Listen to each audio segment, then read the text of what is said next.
Start.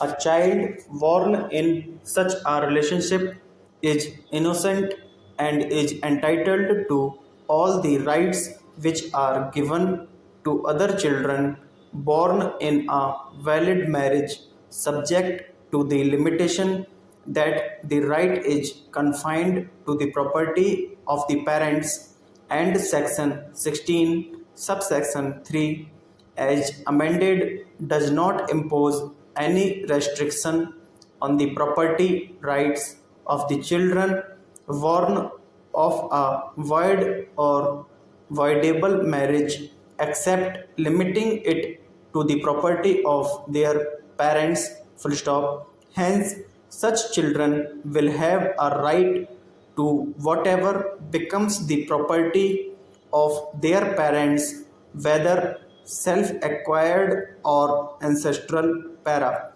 The manner in which Section 16 was drafted gave rise to two consequences. Firstly, the status of legitimacy granted to a child born from a void or voidable marriage was conditional upon the marriage being annulled by a degree of annulment. Full stop.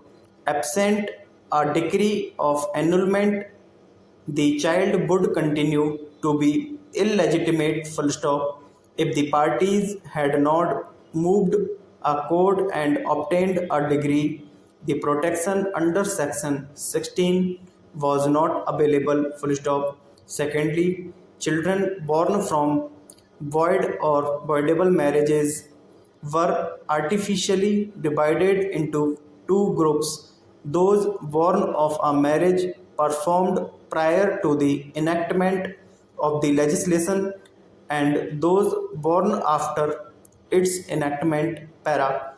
In spite of the foresightedness of the legislatures, the intention of Parliament could not be fully reflected in the Act, which unfortunately suffered at the hands of persons who drafted the bill, and the various provisions contained therein. Full stop. The results were startling.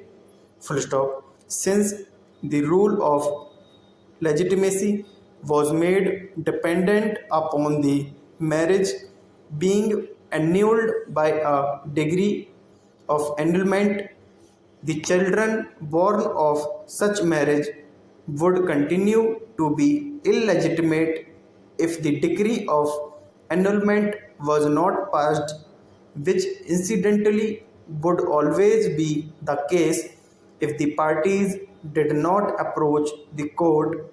Full stop. The other result was that the illegitimate children came to be divided in two groups: those born of marriage held prior to the act, and those born of marriage after the act. Full stop. There was no distinction between these two groups of illegitimate children, but they came to suffer hostile legislative discrimination on account of the language employed therein. Full stop. Indeed, language is an imperfect instrument for the expression of human thought. Para. The Hindu Marriage Act, however, has already adopted the third view. It would be retrograde step if it now reverts to the second view. Full stop. That apart, the third view is absolutely more fair to the innocent offspring of the marriage and more in harmony with modern social notions. Full stop. We are therefore of the opinion that there is no justification for reverting to the second view. Para. Where a decree of nullity is granted in respect of a voidable marriage under Section 12, any child begotten or conceived before the decree is made who would have been the legitimate child of the parties to the marriage if at the date of the decree is had been dissolved instead of being annulled shall be deemed to be their legitimate child notwithstanding the decree of nullity. Stop.